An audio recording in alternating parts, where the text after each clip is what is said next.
So let's just call it what it is. You are sacrificing your health for systems and employers that will replace you in a week if you drop dead. That's not cynical, that's reality. And I'm not saying that to make you bitter. I'm saying that so that you can wake up. Because your body is paying the price for loyalty that is not being reciprocated. This is Hustle Rebels, a podcast for people who know how to grind, but are starting to question the cost. I'm Renee, and here we talk about success, burnout, and nervous system regulation without glorifying exhaustion or sacrificing your health, relationships, or your sense of self, and without pretending ambition is the problem. Let's get into it.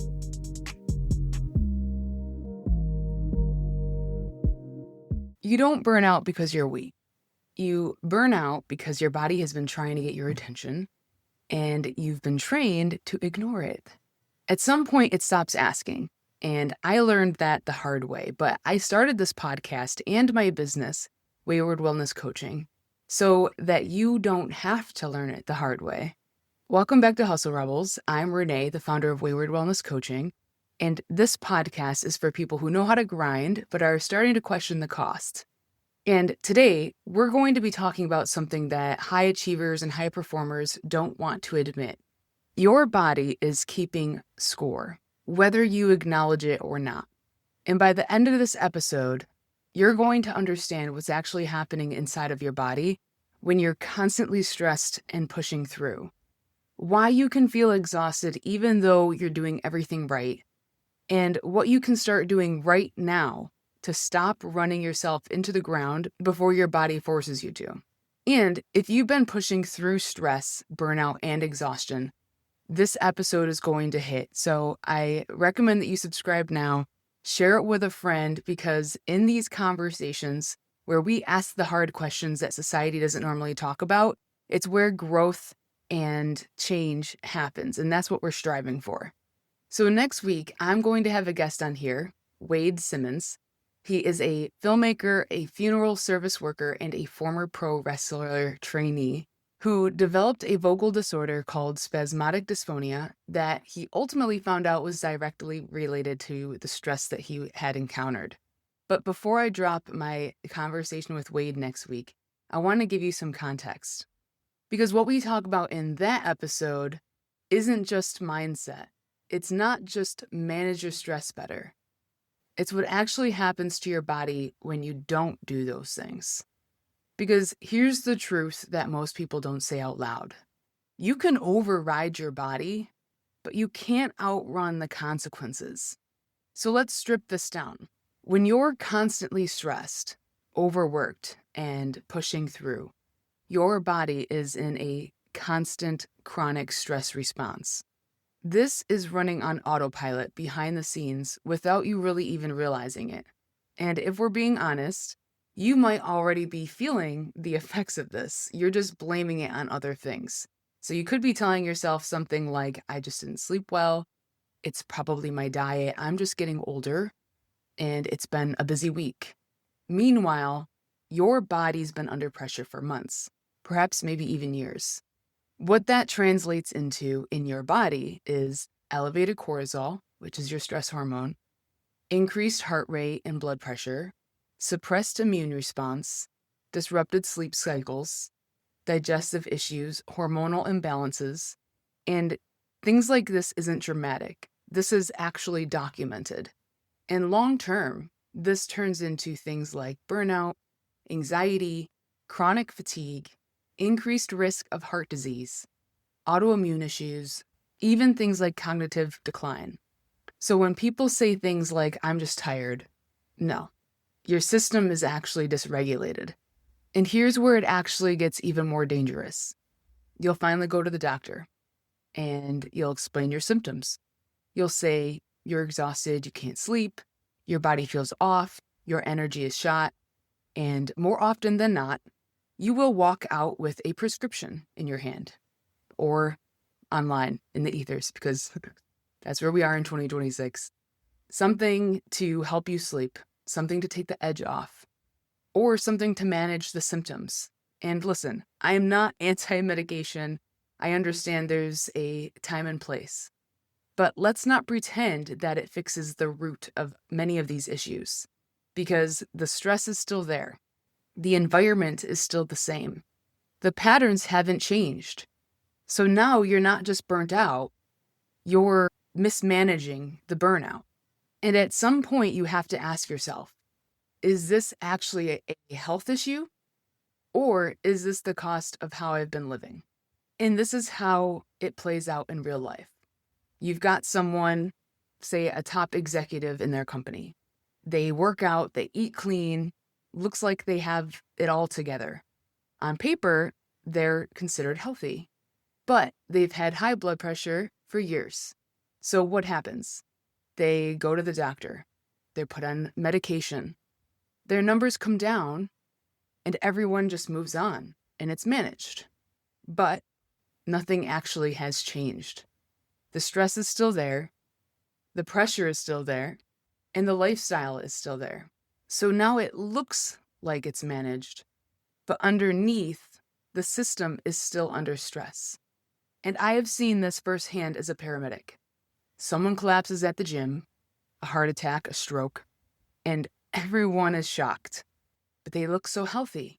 They work out all the time. They ate better than everyone that I know. And I'm going to call out the illusion because, yeah, physically, maybe, but physiologically, they were running on stress for years, maybe decades. You can't out-train chronic stress. You can't out-eat it either. And you definitely can't out-supplement it. Trust me, I can go on a rant with that.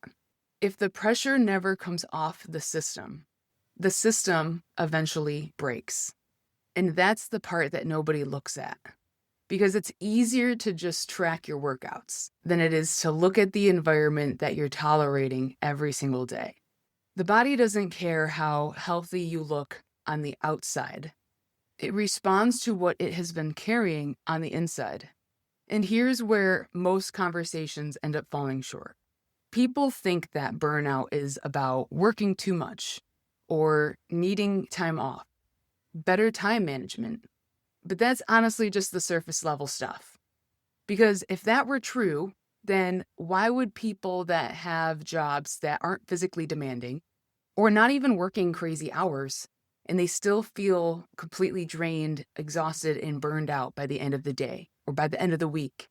And on the flip side, why do you have someone that's a wife or a mother who might not even be in a traditional high-stress career, but she's constantly feeling underappreciated, has lost her voice in the family dynamic, and is carrying the weight of everything at home and still feeling just as burnt out? That's because burnout isn't just about output. It's about disconnection. And this actually ties back to something I talked about in a previous episode, Karl Marx's alienation theory.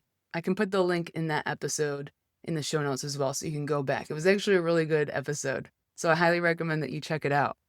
And before you tune that out, thinking that it's too academic or Karl Marx associated with communism, I get it.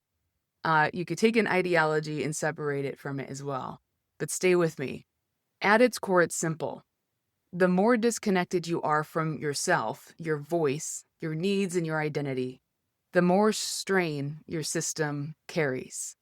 And that's what burnout is often rooted in. Chronic self-abandonment, suppressing your own voice, overextending to meet expectations of someone else, shrinking yourself to fit an environment that doesn't actually fit you. And your body actually feels all of that. So every time that you don't speak up, or you say yes when you mean no, or tolerate something that doesn't quite sit right with you, that is stress to your body and to your nervous system. Not emotional stress, physiological stress. You don't burn out just by doing too much or by overworking. You burn out by being too far removed from yourself while you are doing it. So let's just call it what it is, bringing it into the workplace. You are sacrificing your health for systems and employers that will replace you in a week if you drop dead. That's not cynical, that's reality. And I'm not saying that to make you bitter. I'm saying that so that you can wake up, because your body is paying the price for loyalty that is not being reciprocated. And if you think this is just theory, let me give you a real example of how disconnected this gets, because I have lived it personally. There was a point where I ended up septic and I needed emergency surgery. It came out of the blue at my healthiest point in my life, what I considered at the time my healthiest point in my life. And I was on the operation table for close to 8 hours. And when I woke up, still coming off of anesthesia and heavily on some medications, my first thought was not, am I okay? Or what just happened to my body? What is going on? My first thought, before the surgeon came back in to tell me what had happened, was I need to tell my chief, because I was supposed to work my shift that next day. Let that sink in for a second. That is heavy conditioning. And his response was not, are you okay? It was not, what do you need, or just worry about healing right now. It was, how are you going to manage your sick time? And right after that, I got a message from the union president saying, why is the chief messaging us about a sick bank for you?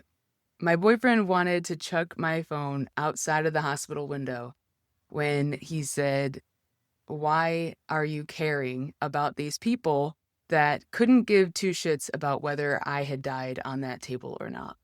And that's a system that claims brotherhood. So I can only imagine a corporate setting. But that's the system. It's not evil. It's not personal. It's just operational. You become a logistical problem to solve. A shift to cover, a body to replace, a schedule to rearrange. And here's the part that you need to hear.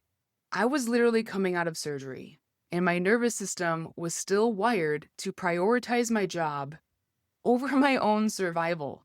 That is not dedication. That is conditioning. That's what burnout really looks like. It's not just being tired.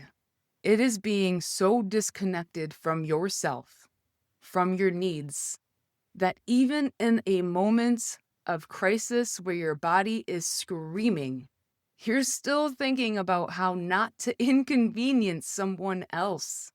And this is why boundaries matter. This is why taking time off matters. This is why speaking up for yourself matters. Because if you don't consciously interrupt that pattern, your body will eventually do it for you, like it did to me. And it won't ask nicely. Trust me, I learned that the hard way. But you don't need to. People hear nervous system regulation and they think breath work, meditation, yoga, calming down. And that is part of it. Those are some tools that you can have in your toolbox. They do work. But real regulation looks like taking your vacation days that you have been given without guilt, using your sick time when your body needs it, emotionally, mentally, physically, when your body needs it, shutting off when you leave work, setting boundaries that people just might not like, not shrinking yourself to keep the peace.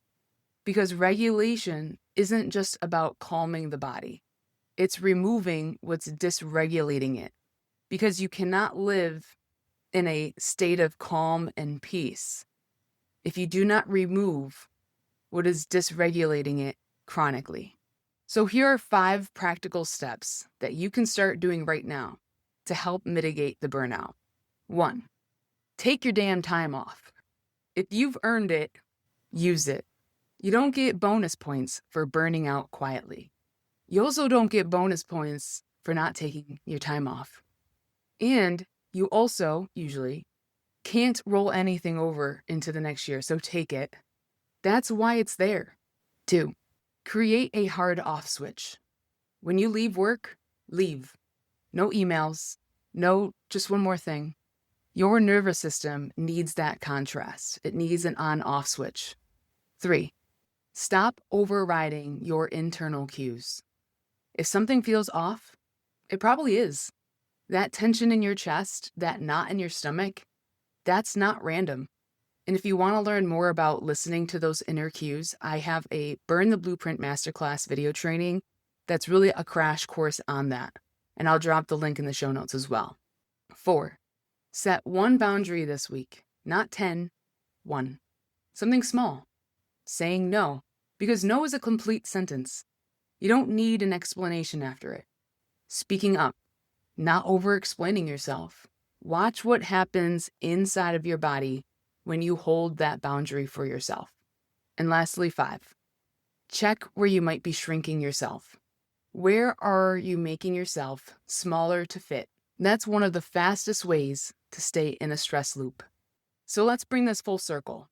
What we talked about today isn't just burnout as a buzzword. It's what's happening inside of your body when you keep pushing through stress, ignoring your internal cues, stay in environments that don't fit you, and overriding yourself long enough where it just becomes the norm for you.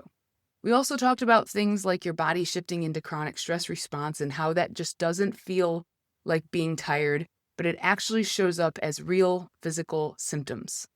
We talked about how easy it is to mislabel it, to blame it on things like sleep, diet, and age, or how you probably could just walk away with a prescription that manages the symptoms without actually addressing what's actually causing it. And we also talked about how you can look healthy on the outside, working out, eating well, but still running your body into the ground underneath it all. And finally, we talked about what burnout actually is at its core. Not just doing too much, not just overworking, but being disconnected from yourself while you are doing it. And if you take nothing else from this episode, take this. You don't burn out because you're weak. You burn out because you've been trained to override yourself and your voice and your desires and your needs for far too long. And this is exactly why I wanted to bring Wade on for next week. Because we're not just talking about burnout as a concept. We're talking about what actually happens when your body has just had enough, and what it looks like when you're forced to confront it. So if any part of this episode hits, don't brush it off, because your body's probably trying to tell you something if you haven't learned. Listen to the next episode when Wade comes on as a guest, because it's going to connect a lot of dots. If this episode resonated with you, make sure you're subscribed to Hustle Rebels so you don't miss what's coming next. Also, share this with a friend who also might be struggling with burnout, and also consider supporting the show so that it can stay independent and we can continue having these conversations like this, asking the hard questions that society tends to shy away from. And if you're realizing that you've been running on autopilot for way too long, I break this down deeper inside my Burn the Blueprint Masterclass. Or if you want to learn more about brain spotting, which I'm a brain spotting practitioner and can help release some identities, conditionings, and beliefs that cause a lot of this burnout, please reach out to me and I can provide more information for you. The link is going to be in the show notes for everything that I have talked about. And if you want any more information, do not hesitate to reach out. I will see you guys next week.